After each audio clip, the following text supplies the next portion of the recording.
Compañeros, compañeras, camaradas, todas, todos, bienvenidas una vez más aquí, como pez en el agua, en la 4TV, donde estamos estudiando, conversando, discutiendo, dialogando con diferentes personalidades, experiencias y tradiciones del acontecer de nuestro país y del mundo, del acontecer de nuestra historia que deviene y nos va convirtiendo en seres humanos, esperemos, cada vez más humanizados. Hoy nos acompaña un compañero, él es maestro en economía, él es Dante Alarcón. Bienvenido, maestro Dante. Muchas gracias por estar aquí con ustedes. Gracias por venir a nuestro llamado. Compañero es economista, vicepresidente del Colegio Nacional de Economistas y es pues un estudioso del problema financiero, del tema de cómo influye la producción, la circulación y el consumo de todo lo que hacemos y cómo eso se organiza y se ordena. Y para entenderlo, pues lo invitamos acá para platicar. Además de que han publicado un librito que está aquí con nosotros y nos va a comentar un poco el maestro. Pero primero, pues que nos comente quién es el maestro Dante Alarcón. Claro que sí, con mucho gusto y muchas gracias por ser partícipes de tu audiencia. Yo tengo pues ya una larga trayectoria en la economía. Terminé mis estudios de licenciatura en la UNAM. Tuve la oportunidad de hacer algunos estudios de posgrado en el extranjero, en Inglaterra. Regresé a México, me incorporé al sector público.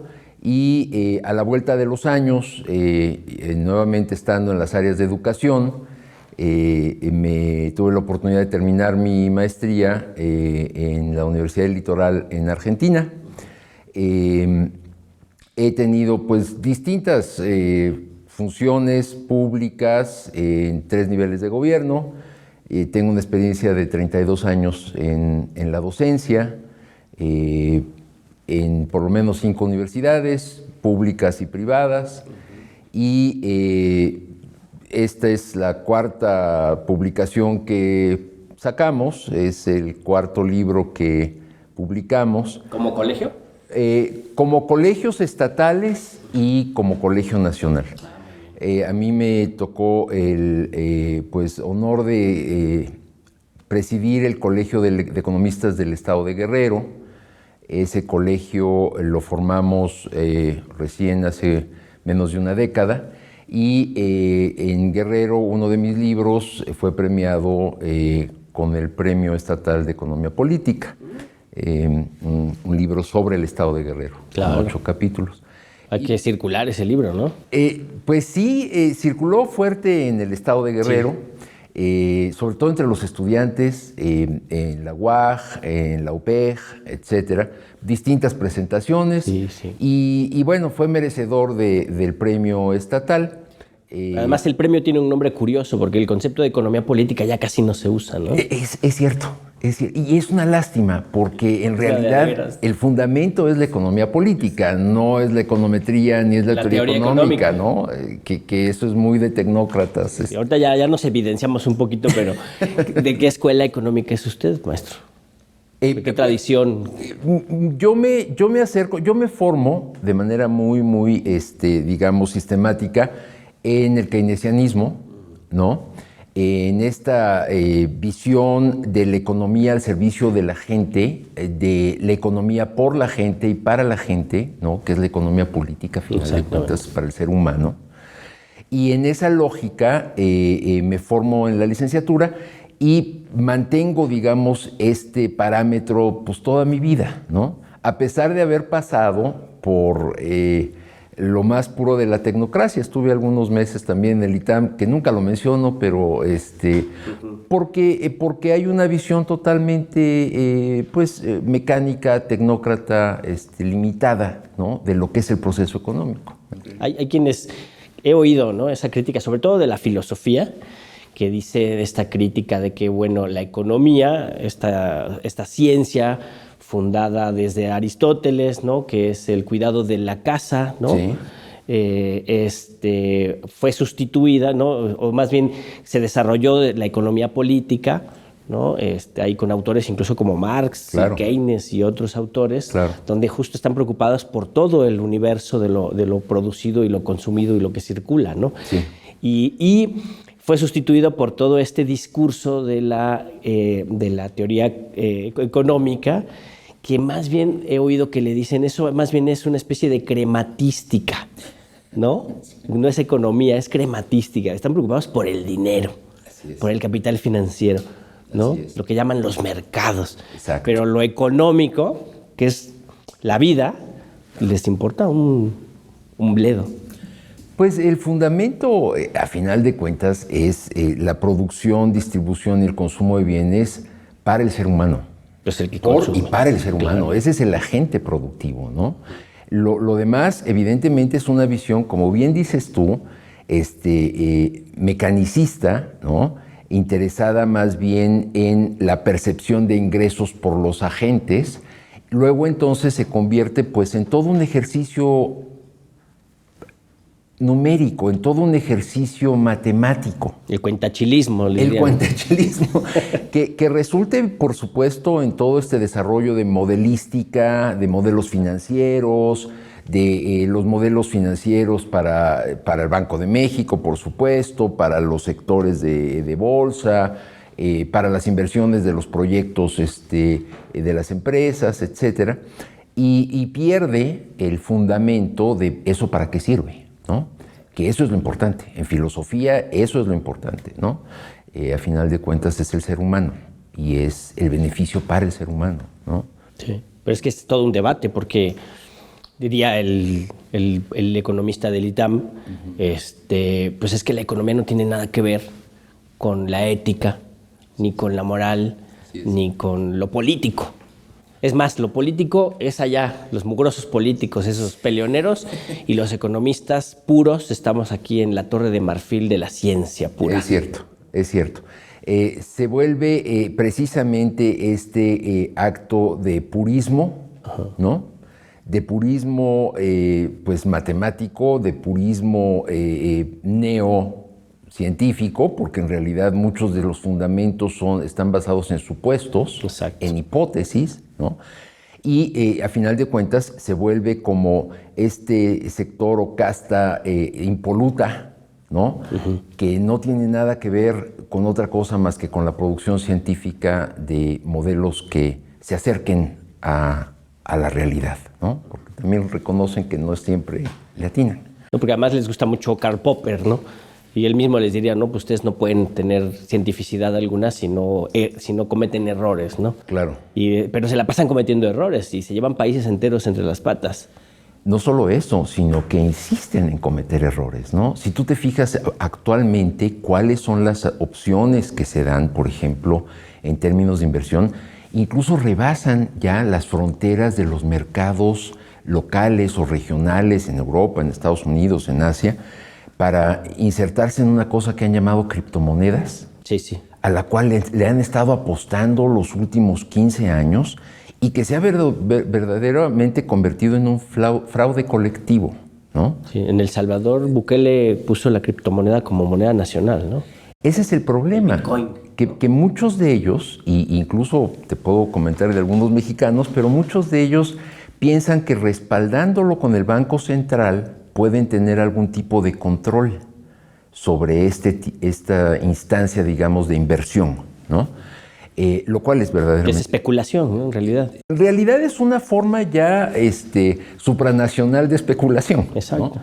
Que ha evidentemente resquebrajado y tenido todo tipo de, pues de fallas, de derrotas, de fraudes en Corea del Sur, en Europa, ¿no?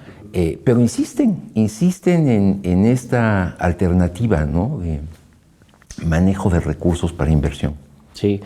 Ahora, como parte de ese debate, ¿no? Sí. Que es muy importante, qué bueno que tenemos pues instancias como el Colegio de Economistas. Me imagino que es plural, ¿no? Totalmente. No hay una línea ni nada. Pues si es un colegio, es plural, hay de todas las líneas, de todas las tendencias, de todas las escuelas.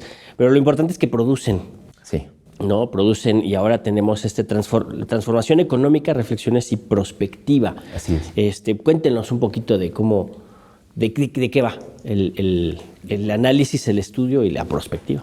Fíjate que esta es una segunda publicación. La primera fue Perspectivas de la Economía Mexicana a la mitad del camino. Curiosamente, nosotros salimos con una publicación de la UNAM, en Publicaciones UNAM, unas semanas antes del libro del A presidente. la mitad del camino. Del libro del presidente salimos como 2 semanas antes, pero se fue parejo. Sí, claro. Y esta fue también una decisión que tomamos después de esa primera publicación, ya de hacer algo un poco más sólido, pensado no solo en términos de la experiencia reciente para el caso mexicano, que es muy exitosa, sino también pensado para la perspectiva de mediano plazo, ¿no? Evidentemente con todo este cambio, digamos, de paradigma, ¿no?, que tiene que ver básicamente pues, con el reconocimiento primero del humanismo, ¿no?, con el reconocimiento de los principios básicos que han regido, digamos, este periodo reciente de la administración pública: fraternidad, humanismo, bienestar. Exacto. Y sobre eso nos fuimos en el primer capítulo. Entonces, el primer capítulo es una aportación del presidente, de Benjamín Robles Montoya, quien hace precisamente pues, una revisión de cuáles han sido los instrumentos de política pública, de política económica, en torno a estos principios básicos, ¿no? Y lo que él avanza ahí es, no solo rescata, digamos, estos principios que tienen que ver, por supuesto, con el manejo de deuda, que tienen que ver con la canalización de subsidios, ¿no?, de todo tipo de programas de bienestar, etcétera. Entonces, él revisa, digamos, los fundamentos de la política económica reciente y hace un planteamiento en términos de la necesidad no solo de mantenerlo, sino, evidentemente, la necesidad de avanzar por los próximos años, ¿no?, en la institucionalización de esto y, por supuesto, la adaptación de las instituciones, que es muy importante, la adaptación de las instituciones en torno a esto. A una política general. Claro, tienes que desmantelar, evidentemente, organizaciones, dependencias que no han sido funcionales en esa lógica. Exacto. ¿No? Y que se vuelven funcionales en la nueva lógica de, evidentemente, retomar la conducción de parte del Estado, pero con esta lógica de bienestar. Redistributiva. ¿No? Redistributiva, claro. Totalmente. Porque a los neoliberales, permítanme que les diga así, con todo el respeto, ¿no?, a los neoliberales les encanta el Estado para reprimir. Sí, claro. Les encanta el Estado para ejercer eso que ellos llaman beberianamente el uso legítimo de la violencia. Eso les fascina. Claro. Pero el Estado, para cumplir sus obligaciones y sus responsabilidades históricas, ¿no?, las que le dan razón de ser al Estado, ese no les gusta. Claro. ¿No? Claro. Y entonces el paradigma cambia al revés, ¿no? Yes. Un Estado que guarda el uso legítimo de la fuerza, ¿no?, lo reserva y más bien se hace responsable de las obligaciones del Estado, ¿no? Ellos, recuerda, por eso le llaman neoliberales, porque ellos se fundan en aquel pensamiento liberal que era más puro y mucho más completo, de Adam Smith, que decía, las únicas dos funciones del Estado son, en aquellos 1770s, Adam Smith decía, las únicas funciones del Estado son garantizar el uso de la fuerza, ¿no?, es decir, el orden público, y de alguna manera revisar el funcionamiento de las tasas de interés para efectos de que la mano invisible se haga cargo de lo demás, ¿no? Y entonces en esta lógica de la mano invisible, pues evidentemente se volvió verdaderamente en una mano negra. Claro. ¿No? Porque al dejar sueltas las fuerzas del mercado y las instancias de oligopolio, monopolio, capitalismo financiero, etcétera, lo que soltaste fue precisamente al tigre de la jaula. El imperialismo, ¿no? El imperialismo, a las oligarquías financieras por todo el mundo, ¿no? Que además se sienten, como dice bien el presidente, se sienten dueños de los países y se sienten dueños del Producto Interno Bruto del mundo, ¿no? Tú comparas la riqueza de algunos de ellos con la producción de todo un país y resulta que son equiparables. Exacto. Entonces, es pues lamentable cómo se ha tergiversado la actividad económica, por un lado, y la percepción de las funciones del Estado. Y en ese sentido, el segundo capítulo, volviendo al libro... Sí, por favor. Precisamente aborda esto que señalabas, este asunto de la necesidad de una política redistributiva que te dé el fundamento de lo que el compañero Santos llama la metamorfosis económica, un poco kafkiana, ahí, sí. Con otro literaria, fundamento. Sí, literaria. La metamorfosis económica con miras a propiciar un desarrollo humanista, de bienestar, etcétera, pero con un fuerte énfasis redistributivo, ¿no? Entre sectores de la población, de los ingresos, del acceso a los bienes, ¿no? A los derechos, como dice Claudia, a los derechos de educación, a los derechos de salud, etcétera, ¿no? Posterior a esto ya entramos en una parte un poco más técnica de medición. Tenemos ahí la participación del maestro Escobedo, que habla sobre los antes hay una participación de los compañeros de Yucatán, Richard Mutún y el compañero también Vela, que nos hacen una revisión del desarrollo económico en México desde Cárdenas, ¿no? Pasando por el desarrollo estabilizador, 50, 60, después el famoso desarrollo compartido en los 70 y posteriormente el neoliberalismo. La debacle neoliberal. La debacle neoliberal. Lo que habías construido después de Cárdenas como un modelo de Estado benefactor. Para lo cual se necesitó una revolución. Cierto. Todo un movimiento social. Sí, o sea, no es chiquita la cosa, ¿no? Y además, la primera revolución del siglo. Sí, y social. Y social, ¿no? Con una perspectiva social. O sea, los neoliberales estaban cargando la historia de un país entero así. Prácticamente. Así. Sí, fue borrón y cuenta nueva, ¿no? Después del desarrollo compartido empieza toda esta visión tecnocrática, toda esta nueva tendencia y percepción de las cosas. Y durante décadas, porque fueron varias décadas, ¿no? Imponen una visión de las cosas totalmente alejada de cómo se había construido el país, ¿no? Y cómo se había construido muchos de los países. América Latina. América Latina, parte de Europa, también su desarrollo, toda su etapa de Estado benefactor. Toda la etapa de posguerra, toda la etapa del Estado benefactor.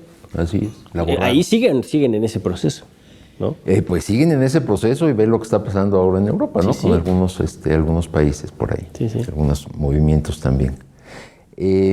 Entonces, esa revisión la hacen los compañeros de Yucatán. Después entramos a un análisis más técnico, que es el del maestro Escobedo.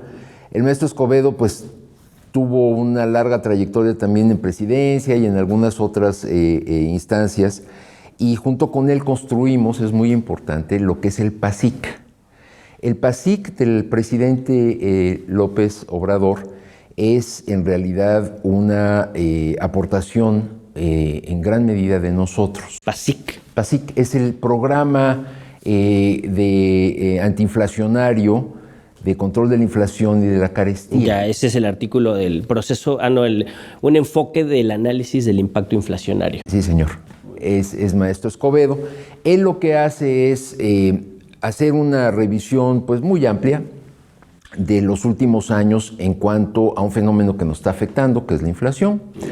Y distingue entre lo que denominamos inflación subyacente y no subyacente, es decir, los básicos controlados y los que están sueltos, los precios que están sueltos.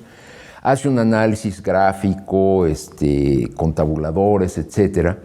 Y por supuesto que involucra muchas de las propuestas que le hicimos a la presidencia y que se convirtieron ya en política pública, que todavía hay que afinar. Qué bien, ¿eh? Qué buena propuesta, muy bien. Que hay que afinar. De hecho, nosotros propusimos 9 puntos y lo que hizo Hacienda y la presidencia fue retomar 7 puntos de los 9 que propusimos.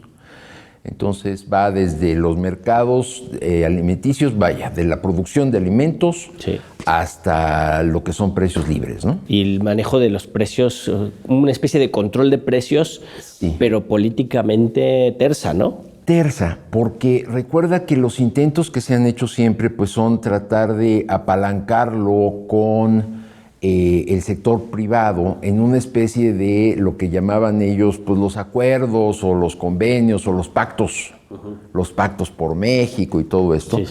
Esto es un programa y más bien tiene que ver con el control de precios en ciertos rangos, ciertos estamentos de la producción, desde la producción de alimentos a través de reutilizar parte de lo que se denominó en alguna época precios de garantía, ¿no? Para garantizar lo mínimo en términos de la producción, pero llegara incluso hasta el control de algunos insumos, es decir, establecer rangos en los cuales no se te disparen los precios energéticos. Exactamente, porque se dispara todo. Porque disparas eso y disparas todo. Entonces, afortunadamente, Presidencia lo rescató, obviamente incluye pues, estrategias en aduanas, ¿no? En precios intermedios, etc. Y bueno, ese PASIC lo revisa el maestro Escobedo y a final de cuentas él concluye que los indicadores que tenemos actualmente son indicadores que tenemos que en todo caso transformar también. Exacto. ¿Y por qué transformar? Porque el indicador de precios está establecido en función del consumo máximo. Pero ¿quiénes consumen máximo? Pues consumen máximo los sectores de más ingresos. O la industria, ¿no? O la industria. Entonces, tú no puedes hacer un comparativo de lo que consume un trabajador o un campesino en términos de alimentos, de gas, de transporte, ¿no? De los básicos para sus hijos, etcétera. No puedes hacer ese comparativo con un indicador que está diseñado para los consumos máximos, ¿no? Que son estos consumos que incluyen, ¿no? Internet, que incluyen entretenimiento, etc. Entonces, él lo que habla es de la posibilidad de transformar eso también. De medir distinto. De medir distinto, ¿no? Y entonces entraríamos pues, en una lógica también nueva. Claro. Que tiene que ver pues, con estas propuestas de transformación. Y luego está el procesos especulativos, volatilidad financiera y las amenazas de la recesión. Ese es mi capítulo.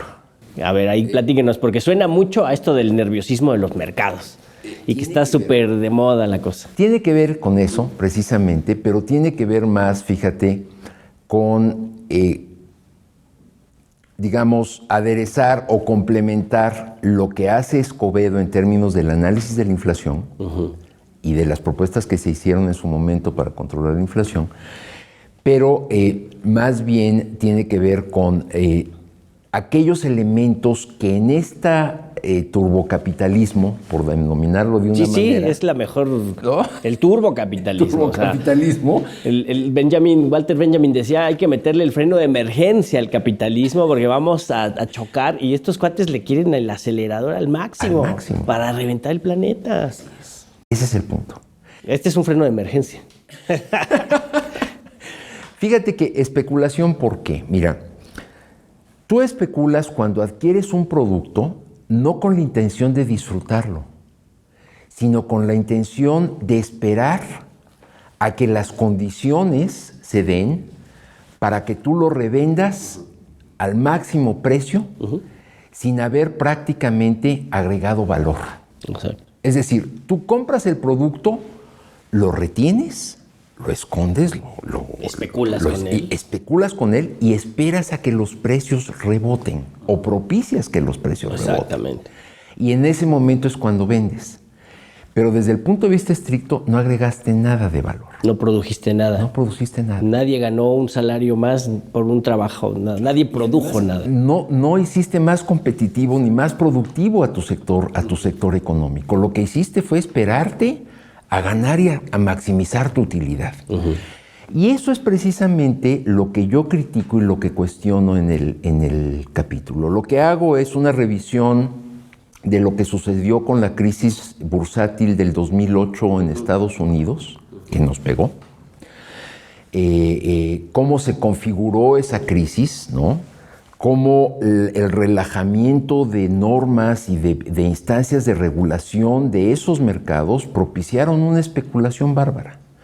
Una especulación bárbara en torno sobre todo al sector inmobiliario, donde en esta época de auge, ¿no? De estos años, del 90 en adelante, de la economía, se relajaron todo el tipo de condiciones crediticias, se abrieron créditos a diestra y siniestra, la gente con necesidad de vivienda adquirió las deudas en lo privado, ¿no?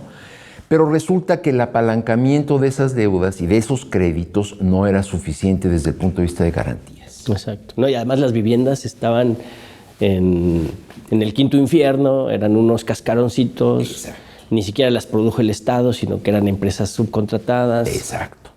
Y entonces, ¿qué tuviste? Tuviste la situación de que la voracidad de los intermediarios financieros, de estos sectores de bolsa, etcétera, empezaron a colocar a diestra y siniestra, y al ver que no había suficiente fundamento o sustento de estos créditos, lo que hacen es empiezan a tratar de apalancarse con nuevos préstamos y o convirtiendo o generando productos exóticos que le llamo, que es todo este tipo de bonos basura, a final de cuentas fueron bonos basura, que las calificadoras calificaban como bonos AAA. Ajá, ¿no? Las famosas calificadoras. Las famosas calificadoras, las que nos descalifican a nosotros. Exacto, las descalificadoras. Las descalificadoras calificaban bonos AAA sin ningún sustento. Y claro, a final de cuentas, eso termina reventando los mercados, ¿no? Pero la crisis la pagan los gobiernos, la pagan los pueblos, ¿no? Y desaparecen algunas empresas, pero al final se rescata al... Lehman Brothers fue la primera que quebró. La secuencia de quebrados fue... Enron era otra, ¿no? Enron, en fin. Y el efecto fue incluso internacional, sí, porque el efecto barrió no solo con los mercados norteamericanos, se perdieron trillones de dólares en cuestiones de días, decía Alan Greenspan, el de la Fed, el presidente de la Fed. En cuestión de una semana, de 10 días, se perdieron trillones de dólares, lo que son para nosotros miles de millones, ¿no? O miles de billones en todo caso. El efecto incluso pegó hasta Islandia, ya no digas en Asia, ¿no? Y entonces resquebrajas el sector financiero por la voracidad de un intermediarismo exacerbado, ¿no? Desregulado, eso es muy regulado, ¿no? Y con muy pocos fundamentos desde el punto de vista productivo y de competencia, porque si tú te fijas en los indicadores de competencia de la economía norteamericana, a pesar de que se estaba digitalizando toda la banca y digitalizando todo el mundo, a pesar de eso, en realidad la competencia no crecía. El Nasdaq tenía una serie de edificios vacíos ahí que no servían para mucho y todo era especulación, una especulación financiera. ¿Cómo le pega eso a México y cómo le pegó al mundo? Bueno, lo que siguió después de eso fue, a final de cuentas, recesión económica, ¿no? ¿Por qué? Porque en realidad nunca le pegaste a la producción, nunca hiciste la producción más competitiva. No compraste para agregar valor y vender legítimamente con una ganancia a un nuevo precio, no, compraste para especular. Para especular y pues ahora sí que pues allá de aquel que se descuidó y que se quedaron sin casas y ven en Los Ángeles cómo hay calles completas de indigentes, de gente que fue evictada de sus propiedades, ¿no? Sí. En Los Ángeles y en muchos otros lados. Entonces, lo que te lleva a la especulación es a volatilidad, porque entonces los mercados se vuelven locos y a final de cuentas tienes el riesgo de recesión. Yo además hago un análisis de dos commodities que son fundamentales y que acaba, por cierto, de defender la secretaria de Relaciones Exteriores en esta reunión de pacificación de Ucrania, de la guerra de Ucrania. La cumbre por la guerra en Suiza. Por la guerra, exacto. Si tú te fijas en el discurso de Alicia Bárcena, fue muy clara. Es decir, primero no podemos solamente desde un enfoque tratar de llegar a la pacificación, ¿no? Sin haber invitado a los otros. Exacto. ¿No? Uno. Y dos, claro, y dos, lo importante aquí es que en esta visión, digamos, de este bloque hegemónico o de este bloque de países, dejan de ver algo que es fundamental, que es el sur global, que ella llama. Y en el sur global, lo que ella define es, estamos careciendo o estamos en una situación de inseguridad alimenticia. Así es. Y también tenemos problemas de energía, ¿no?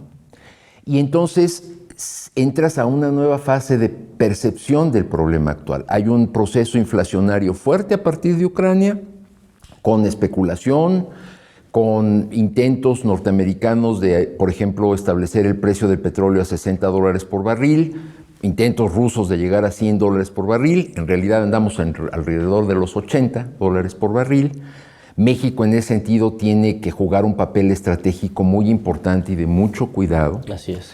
Y por otro lado tenemos un problema alimenticio, ¿no? Ahorita acabamos de aumentar 3 millones de toneladas importadas de granos y de oleaginosas. ¿Por qué? Porque la producción que tenemos para nuestro consumo es insuficiente, ¿no? Tenemos un problema alimenticio y evidentemente ese problema no nada más es en México, ese problema está exacerbado en otros países de Latinoamérica, en África y obviamente en otros lares del mundo, ¿no? Claro. Entonces, esas dos commodities yo las reviso en el capítulo y lo que digo es cuidado con la especulación en el sector de alimentos. Sobre todo se da en este mercado a futuros. Sí. Todo los que especulaban en el mercado inmobiliario ahora andan especulando Los alimentos. en el mercado Y eso de es alimentos. estratégico, ¿no? Es estratégico. Sí, sí, sí. ¿No? Peligroso. Y entonces vienen las acusaciones de que Ucrania era de los principales productores de grano, cierto, Pues sí. ¿no? De que los granos estaban abasteciendo a África, cierto, ¿no? Pero también es cierto que no es la única forma de especular. O no es el único mecanismo. Las transnacionales de los alimentos, pues obviamente te generan toda una distorsión en los procesos de producción alimenticia a nivel regional. Y esto exacerbado con los mercados, como te digo, de futuros, que es donde se especula sobre el precio del cacao, el precio del maíz, el precio del trigo, etcétera, Sí. ¿no? Y se convierte nuevamente en distorsión. Y en el mercado energético, como te decía, pues todos los intentos norteamericanos de tratar de reducir los precios para la conveniencia de la manufactura, pero en realidad traemos un consumo de 101 millones de barriles diarios en todo el mundo, y por más que Estados Unidos ha sacado los 560,000 barriles diarios de reservas, pues no logra pegarle a los precios, o sea, no logras bajar los precios. ¿Por qué? Porque del otro lado tienes al oligopolio OPEP, más Rusia ahora, que se vuelve estratégico y geopolíticamente pues, clave para entender cómo se forman los precios del energético a nivel internacional. Sí, y por eso Estados Unidos dejó de llamar a Maduro dictador y le llama ya el presidente Maduro. Tuvo que negociar. Tuvieron que negociar. Pero además, fíjate, lo más curioso, cuando vieron que no podían impactar los precios a la baja con la liberación de sus reservas estratégicas, el presidente Biden autorizó la explotación de lo más prístino que tienen en territorio, que fue de Alaska. Sí. Entonces, autorizan ahora irse a la exploración y a la explotación de los mantos en Alaska, que son considerables, ¿no? Con todo lo que va a ser el costo ecológico de meterse y a eso lo pagamos todos. Y eso lo vamos a pagar todos. Así o es. sea, a final de cuentas. Y ahora, hay dos elementos que se desprenden de lo que menciona, maestro. Uno es, debemos pugnar, luchar, trabajar, construir por la soberanía alimentaria. Por supuesto, claro que sí. Y eso es una intervención del Estado muy responsable, ¿no? Sí, señor. Y por el otro lado, la soberanía energética. También, claro. Y en esa lógica, fíjate, como te mencionaba, ante el hecho de que tuviste desde los 70s a las famosas 7 hermanas, Sí. ¿no? Shell, Texaco, Exxon. Mobil Oil, ¿no? Exxon, etcétera. Tenías a estas 7 que controlaban buena parte de los precios en los 70s, 80s, con aquella famosa crisis. La aparición de la OPEP como sector oligopólico de control. Como contrapeso, ahora que les gusta tanto los contrapesos. Exacto. Y entonces, en esta, digamos, geopolítica internacional, ¿cuál es el papel de México, Venezuela y Brasil, por ejemplo? Bueno, pues lo que tienes es que jugar en un ajedrez político nuevo, en un ajedrez político que incluye OPEP más Rusia, que, cuidado, Rusia produce también bastante, ¿no? Y lo que tienes que hacer es manejar de manera muy cuidadosa cuál va a ser tu posicionamiento en esta lógica, digamos, de formación de precios internacionales. Y en ese sentido creo que el presidente ha tenido la claridad de decir, a ver, primero rescatar la refinación, ¿no? Sí. Y bueno, la compra de CRIC en Estados Unidos, la apertura de Dos Bocas, etcétera, que ya empezó a producir también, por cierto, poquito, pero ya está refinando, ¿no? Producir refinados, efectivamente. Entonces tienes esta parte, digamos, de la estrategia mexicana en materia energética, pero también tienes algo muy importante, que es si combates el contrabando y el huachicol, lo que estás haciendo es garantizando un abasto suficiente de gasolinas, ¿no? Sin que le pegues a los precios. Claro. Y sin que propicies lo peor, ya ni siquiera es especulación, es robo, ¿no? Robo de un recurso nacional. Así es. Y en esta lógica, México tendrá que seguir jugando un papel muy inteligente, ¿no? Junto con Venezuela, con Brasil, de no ser miembros de la OPEP y tampoco estar, digamos, en la lógica de las 7 hermanas. No subordinarse al capital. No subordinarte, exacto, al capital. Y tener una estrategia de soberanía energética también. Por eso hay que ser país soberano, independiente, autónomo, libre, ¿no? Pensante. Pensar con cabeza propia, ¿no? Exacto, exacto. Que es lo que estamos haciendo. Por supuesto. Sí, vamos bien. Prospectiva. Prospectiva. Tenemos un gobierno con un bono democrático nunca antes visto, ¿no? Así es. Encabezado por primera vez por una compañera, una mujer, una científica, una universitaria, una luchadora social, ¿no? O sea, se le pueden encontrar muchos atributos a nuestra presidenta, ¿no? Ahorita le llaman virtual presidenta electa, ¿no? Pero pues estamos en un proceso de transición nunca antes visto, también eso es nuevo, es todo lo que está pasando en este país ahorita es totalmente nuevo. Pero luego salen los mercados, ¿no? Las calificadoras y se ponen nerviosos los mercados, así como se me imagina como si fueran mapaches. Exacto. ¿No? Mapaches que les haces, órale, y se pone nervioso el mapache. ¿No? Y dices, es demasiado vulgarizar, ¿no? El fenómeno económico. Claro. Pero les encanta. ¿Qué es lo que realmente está pasando? Y abusan de la bursatilización, abusan precisamente de ese posicionamiento que tienen. Mira, ahorita buena parte de mis compañeros, de hecho la próxima semana, y los invitamos si quieren ir, vamos a tener un evento sobre tipo de cambio. Y justo lo que estamos viendo es que ya empezaron a especular con el tipo de cambio, ¿no? Y entonces, de repente, pues lo traíamos a 18, lo bajamos a 17, los mercados reaccionaron, el precio fuerte, el superpeso, etcétera, bajó a 16. Pero fíjate qué curioso, a diferencia del pasado, lo que es la ciudadanía, los agentes productivos, los que movemos la economía, no fijaron posiciones en dólares.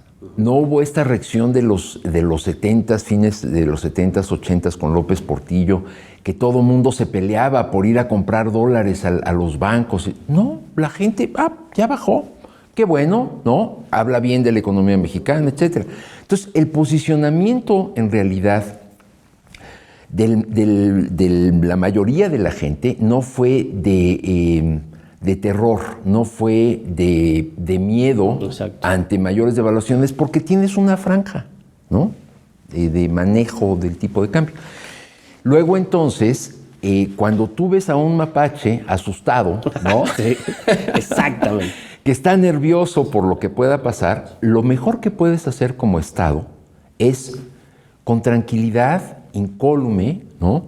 Con mucha certeza de decir, no pasa nada. Y es lo que hizo Banco de México. Lo que hizo Claudia también, ¿no? Y lo que hizo Claudia. Sí. A ver, tranquilos, ¿no? Hay reservas por más de 220 millones de dólares en Banco de México. Banco de México no ha... Ni se ha salido del mercado de dinero, ni de los mercados que cotizan precisamente los tipos de cambio, pero tampoco ha cambiado su prima de seguro respecto a tu moneda. Entonces, lo que estás dando es certeza, ¿no? Lo que estás dando es certeza. Y ante los típicos que te asustan, ¿no? Los típicos fantasmas que aguas, ahí vienen. Los propagandistas, ¿no? Sí, los propagandistas. La mejor respuesta es saber tranquilos, ¿no? No tenemos la misma situación ni de deuda, ni de falta de certidumbre respecto al manejo de las finanzas públicas, ¿no? Y entonces Hacienda simplemente se ha mantenido, ¿no? En un trazo de política pública muy claro. La presidenta electa ha sido muy clara también en el sentido de que ahorita no hay incremento de impuestos, de que no va a haber una reforma fiscal, como pretenden muchos, sobre todo el Fondo Monetario y el Banco Mundial. A ver, tranquilo. Que hasta ahorita eso es más bien un espantajo. O sea, porque incluso durante la campaña jamás se habló de una reforma fiscal. ¿No? O sea, hay sectores de la izquierda, digamos, ¿no?, del mundo entero, Sí. que dicen que para que el Estado tenga mayores recursos necesitas una reforma fiscal progresiva, ¿no?, que grave las grandes fortunas y de ahí saque un recurso, ¿no? Y hay hasta gente rica que también lo sostiene. Claro. Y, porque eso no tiene nada de raro, es algo que fue fundamental para el estado de bienestar en Por Europa. supuesto. ¿No?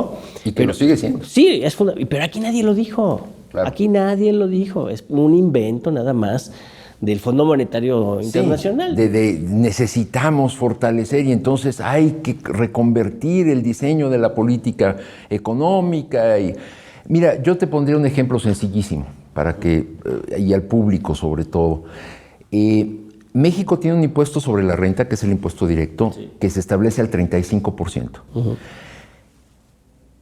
La Comunidad Europea, en general, desde España hasta Dinamarca, que es miembro también, tiene una progresividad de su impuesto sobre la renta, de su impuesto directo, hasta el 40-45%. Y países en la socialdemocracia, más al norte, que no son miembros de la Comunidad Europea, Suecia, Finlandia, etcétera, tienen una progresividad que llega hasta el 70%. Entonces, imagínate, evidentemente, la distribución del ingreso es otra. El bienestar de la gente es otro. Y la percepción de los empresarios, por supuesto, también es otra, ¿no? Ellos viven bien, les va bien, ¿no? Pero no es esta voracidad exacerbada, ¿no?, que yo la veo con nuestros vecinos aquí en Estados Unidos, algunos candidatos republicanos que piden desgravar a las grandes corporaciones y bajar el impuesto directo al 20%. Sí, y bueno, para ir cerrando, porque qué bueno que tocó el tema, maestro, el tema internacional, ¿no? Sí. Hoy más que nunca, digo, la globalización neoliberal se está resquebrajando, ¿no? Pero ya estamos en un mundo globalizado, ¿no? Sí. La comunicación, la cultura y la economía, pues es un tema global, ¿no? La economía ya es un tema internacional. ¿Qué pasa? Ahora sí, desde la perspectiva del economista, ¿cómo ve usted lo que se está haciendo en Argentina? ¿No? Porque aquí, a la derecha, que es acrítica, tienen uno de los grandes problemas de la derecha en México, es acrítica. Y le aplauden todo a Javier Milei. Sí.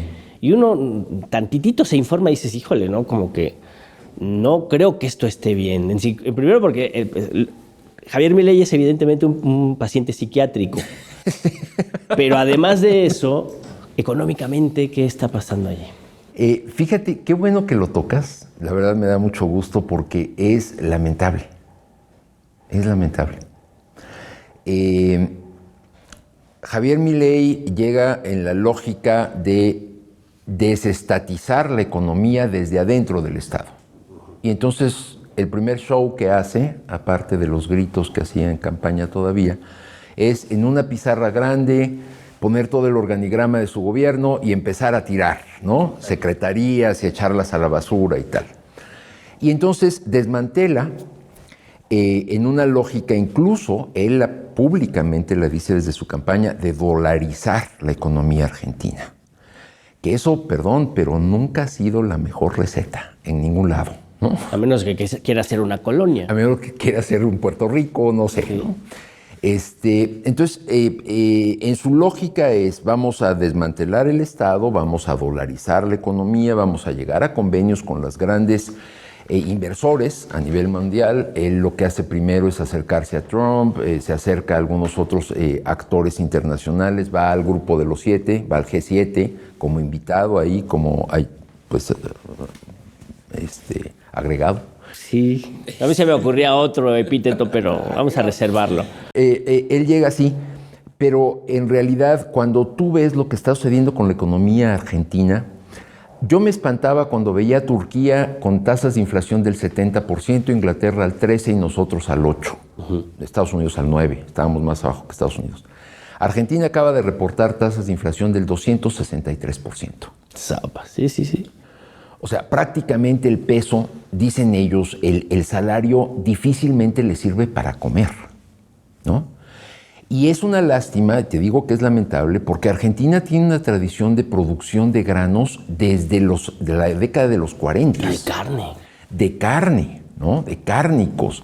Tiene una tradición también muy fuerte en muchos de los servicios, ¿no? En cultura, en fin, es un país muy rico territorialmente hablando, pero además desde el punto de vista productivo tiene o ha tenido un peso muy específico. Lo que ves ahora pues es un desmantelamiento que ha resultado en movilizaciones sociales, en huelgas generales, le han parado en seco la economía, ¿no? Y siguen discutiendo sobre los puntos cruciales de su política económica. Es lamentable que a pesar de las acusaciones que le ha hecho a los gobiernos de izquierda, ha tenido que acercarse a China. Sí. No le ha quedado de otra. Sí, sí. Que dijo que eran comunistas asesinos. Sí, pero después se acercó y trató de negociar con ellos. Sí. Ha tenido que pues revertir sus palabras, ¿no? Ante lo que había acusado a Putin, ¿no? Sí. Porque de lo que estás hablando a final de cuentas es de desempeño económico, no estás hablando de ideología, ¿no? La ideología la tiene él en esa lógica que tiene de pues economista tecnócrata, ¿no? De la escuela austriaca, dice. La de von Hayek, que es lo peor, o sea, es el lado oscuro de la fuerza, ¿no? Exacto. Eso es precisamente lo que combatimos nosotros y lo mencionamos desde el primer capítulo. Y aquí hay argumentos, hay análisis, aquí hay trabajo científico. Pero además aportes de compañeras del Politécnico, por ejemplo, que hablan sobre la transversalización del asunto de género a nivel institucional. Claro. Y de la estadística de género. Claro, ¿no? Claro. Hay también estudios sobre la industrialización, sobre la necesidad de industrializar sin una apertura total. Exacto. ¿No? Sino aprovechar en todo caso esta globalización. Una industrialización soberana. Una industrialización más hacia la sustentabilidad, sí. Pero rescatando mucho de cómo se construyó este país, que se construyó con un sector manufacturero medio, capaz de abastecer no solo tu mercado local, sino incluso los mercados internacionales, con capitales nacionales, ¿no? Con ciertos niveles de protección del mismo Estado de estas décadas. Entonces es un poco rescatar estos proyectos de industrialización más dentro de la lógica de los mercados del Estado benefactor. Claro. ¿No? Estado responsable, ¿no? De un Estado responsable, efectivamente. Muchas gracias, maestro Dante. No, pues gracias a usted. Un mensaje con el que se despida de nuestro público para que se lo queden y para que lo piensen, claro, de parte del maestro Dante.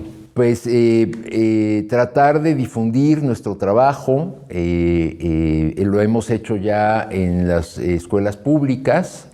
Lo vamos a hacer a nivel nacional, vamos a próximamente Michoacán, Yucatán, Tabasco, nos están invitando también a Oaxaca, entonces vamos a estar muy activos como colegio y, por supuesto, refrendar el compromiso de los economistas, pues yo no sé si llamarle nacionalistas porque es un poco ir al pasado, pero de los economistas que tenemos la conciencia de... Conscientes.